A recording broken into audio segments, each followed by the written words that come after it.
In the beginning, there was no land. Water covered all the earth below.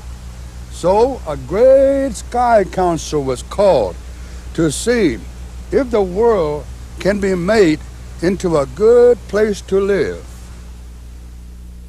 The eagle was chosen as leader of the council.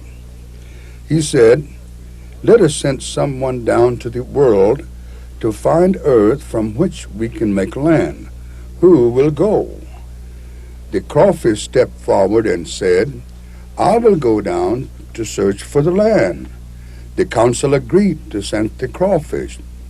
But the eagle warned, "You shall have only 4 days to find earth, when you must return to the sky council." So the crawfish went down into the waters below. He swam around in the waters for 3 days, but could find no land. Finally, on the 4th day, the crawfish said, "I must take one last look before returning to the sky." So he dived as hard as he could down to the depths of the water. There he struck something. It was earth. He began to stir up the mud with his tail. He collected some of the mud in his claws and piled it up high above the water. So on the evening of the 4th day, the crawfish returned to the sky council. There he stood before all the creatures of the council and revealed to them the wet earth that he had found below. The council was greatly pleased with the discovery of land, but they saw that it was soft. They asked, "Who will spread out the land and make it dry and hard?" The eagle stepped into the middle of the council square and said, "I will go below and spread out the land and dry it." So the mighty eagle spread out his long wings and flew above the earth. As he soared over the land, it began to spread out and dry. After a long while, though, he grew tired of holding out his wings, and he began to flap them. As he flapped them, he caused the hills and valleys to form because the dirt was still soft. But soon the lands were dry enough for the animals to live on, and the migration from the sky to the earth began.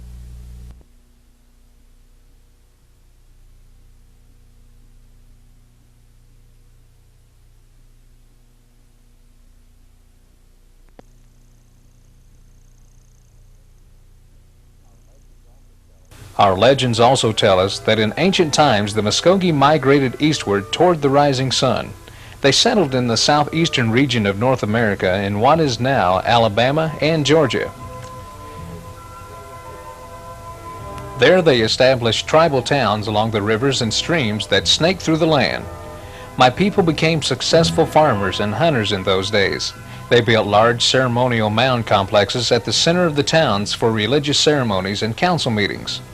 Modern archaeologists have uncovered vast quantities of ornately designed artifacts from these locations: engraved shells, copper plates, stone pipes, and other manufactured goods reveal a highly organized order of civilization.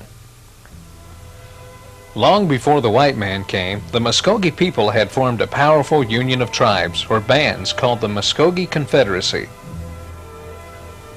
At one time, their capital was located on the Muscogee River in what is now Georgia, and representatives from each tribal town met in council there. Agriculture, art, trade, and other activities of the civilization flourished. The annual green corn ceremony was held each summer in the town squares, and regular stickball games were played on the town ball fields.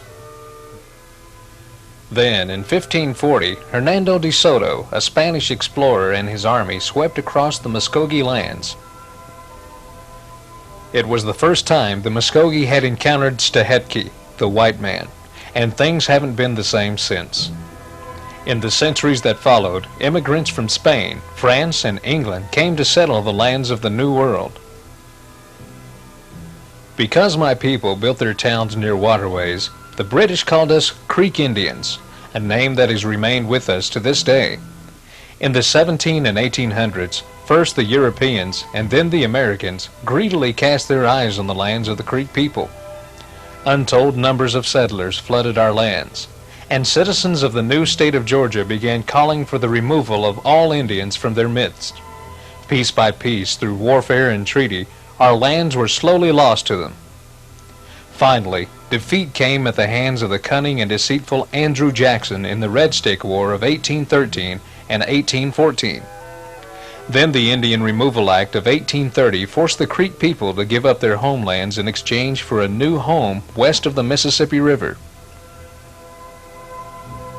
Over 4,000 of my people died during the well-known forced migration that followed, the Trail of Tears. They marched through the bitter cold with little food or water to their new life in Indian Territory. Once in Indian Territory, the industrious and determined Muscogee began the difficult task of rebuilding a nation in the unfamiliar land. The ancient tribal towns were reestablished. The sacred fires kept burning throughout the long journey were ceremoniously placed in the new town squares. Crops were planted, homes were built, ceremonial dances and the green corn celebration live on. After the Civil War, a permanent capital site for the new Creek Nation was selected near the Deep Fork River and named Muscogee in honor of the old capital of the Creek Confederacy. A council house was built to serve as a meeting place for the principal chief and the Creek Nation's elected councilmen. A written constitution and a code of laws governed the nation during this period from 1867 to 1907. A national seal was adopted that reflected the Creek people's link to agriculture and land. The old traditions continued, but new institutions like missions, schools, and churches began to dot the landscape. But at the close of the 19th century, a rising tide of outsiders and intruders overwhelmed the Muscogee people until they became once again a minority within their own lands. Economic, political, and social pressures from within and without Indian Territory brought the era of tribal governments to a close. Individual land allotments broke up the communally held tribal lands as the Creek Nation was dissolved. But the Muscogee never forgot who they were. In their homes, churches, and ceremonial grounds, they preserved the Creek ways and taught these ways to their children.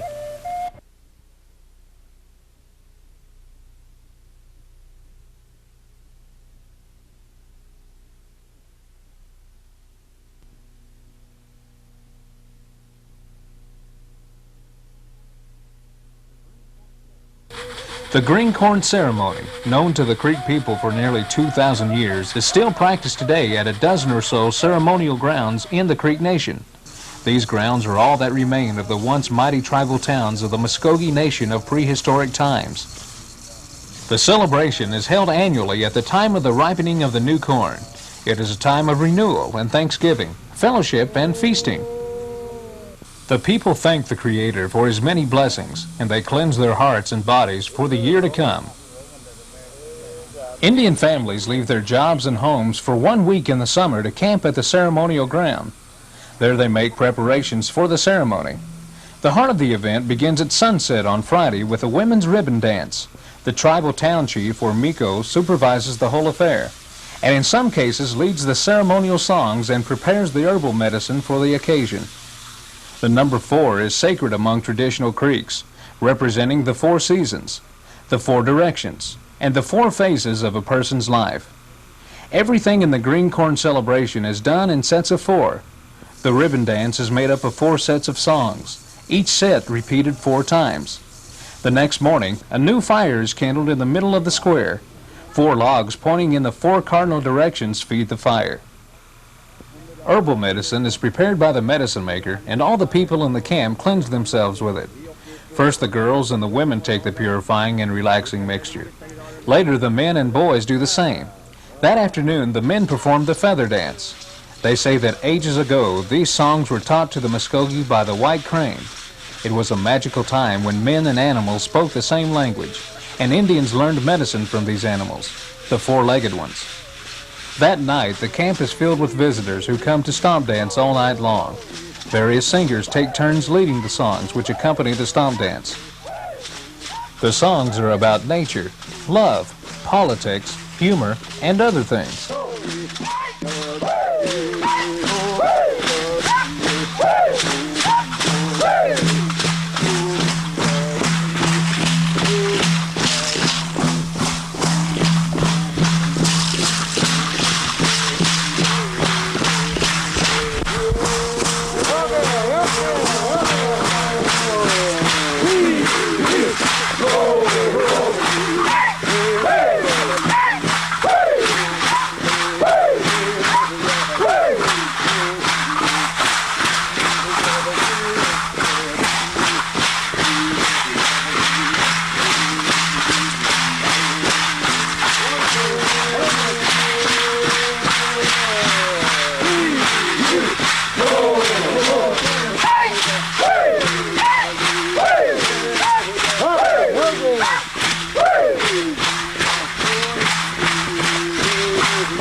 The stomp dance has been an enduring part of ancient Creek ceremonial life longer than anyone remembers. For centuries, Creek men and women have gathered at their tribal towns to sing and dance all night after fasting and taking medicine during the day. In the summertime, the sounds of the stomp can still be heard in the night skies over Creek ceremonial grounds. The unifying sound, heard distinctly above the others, is the rhythmic rattle produced by turtle shells filled with pebbles, worn on the legs of some of the women as they dance around the fire. These women are called Shale Shakers, though some dancers substitute tin cans in this unique form of musical percussion. Turtle shells are traditional. Today, few are skilled in the tribal art of making turtle shells for the women. Out of necessity, Christine Hennahaw, a long-time shell shaker, taught herself this art 10 years ago.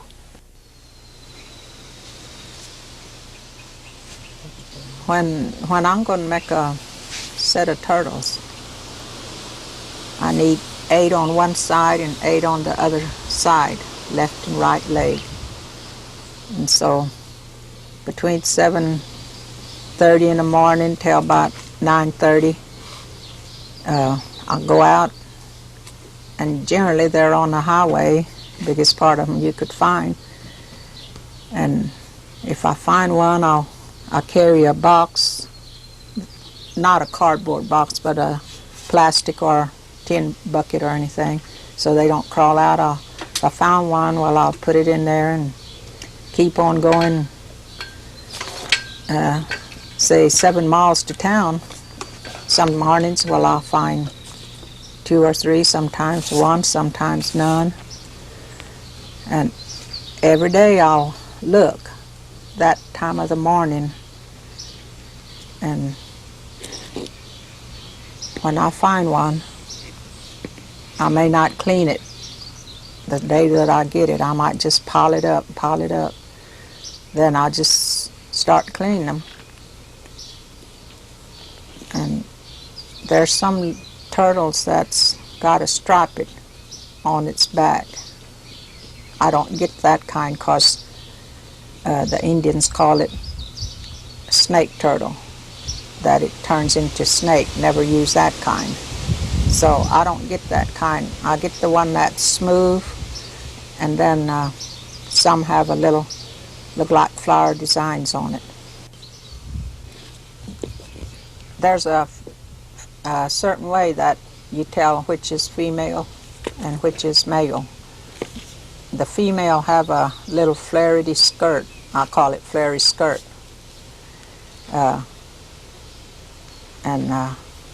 By looking at that, that's the female. And the male, he have a straight. He don't have no flary skirt, so that's a male. Right here I have a female and a male. Now, as you notice, I use the white leather, which we get this in a ball of leather from Tandy's Leather Shop, wherever they have a Tandy store. And you could notice on the inside where these white are, that's where I cut it and tied it down. There's 1, 2, 3, 4, 5, 6, 7, 8, 9 places that I tied it down. And I start with 6 on the bottom. I put the 6 on the bottom first, and when I get them tight, I shake it to see if these aren't moving. They have to be down solid. And I pull them tight, and I kind of dampen this leather where it would get tight after it gets dry. So I put the 6 on there first, and I shake it, and if it seems to be tight, then I take the 2 and put them on, and as you could see underneath how it come through from the bottom to through to the top. I got this one marked from dancing so many times that the musical sound, I've got a little X in there that would go in towards a fire, because your musical sound is towards a fire, which is on your left, because the dance go one way all the time. And I shake it to see if I got it on tight enough where it don't slide down, because it's going to be an all-night dance.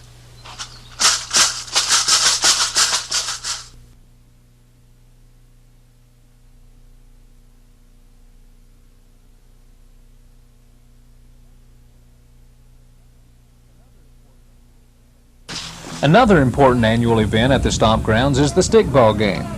This ancient game, known as the Little Brother of War, was once played between tribal towns to settle disputes and to improve the stamina and skill of the warriors. Nowadays, the game is usually played in September by visitors from several tribal towns. After a full night of stomp dancing, the men and boys of the hosting town form 2 opposing teams in the square. Ball sticks laid on the ground ensure that the 2 teams are evenly matched. Then visiting players are called into the square and divided between the teams. Chanting and circling the ceremonial fire for the last time this season, the players begin to mentally prepare themselves for the game. War whoops punctuate the chanting as the spirit of friendly competition mounts.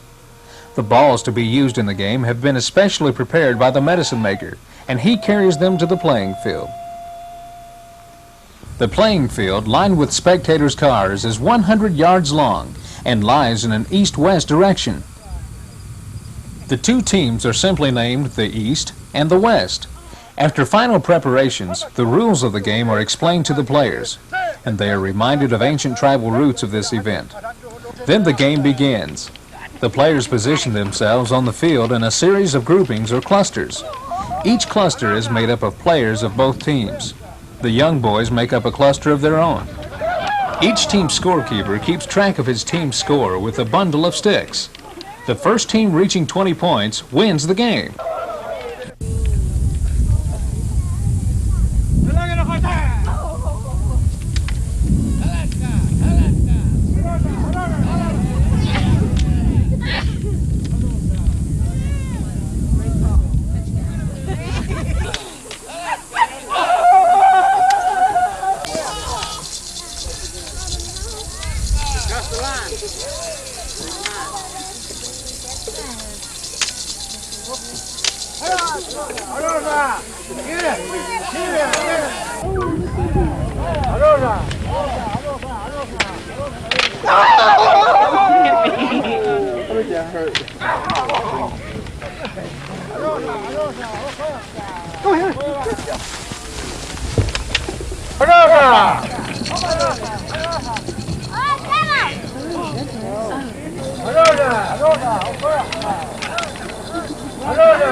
My grandmother, a Creek medicine woman, told me much about the little people, the Stickball.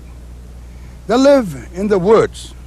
In summertime, they live in pine trees and the tree of the mistletoe.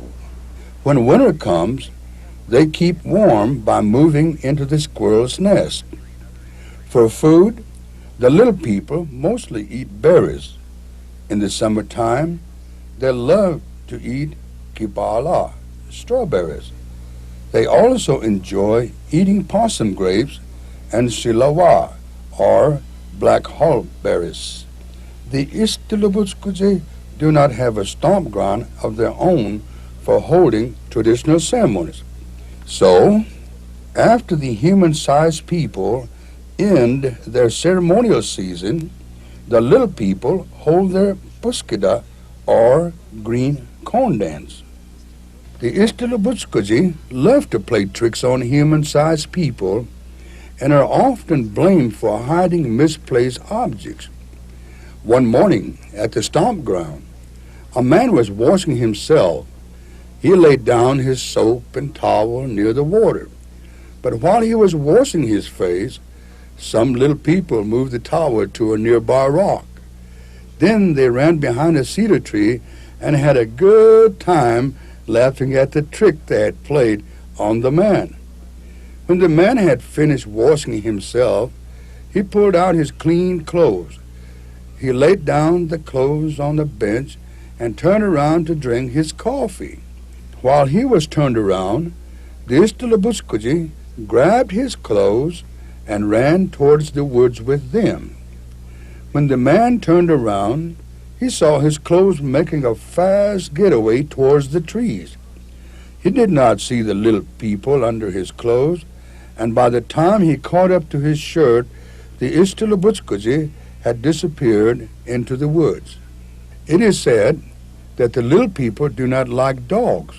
One morning, an Indian man and his dogs went hunting in the woods.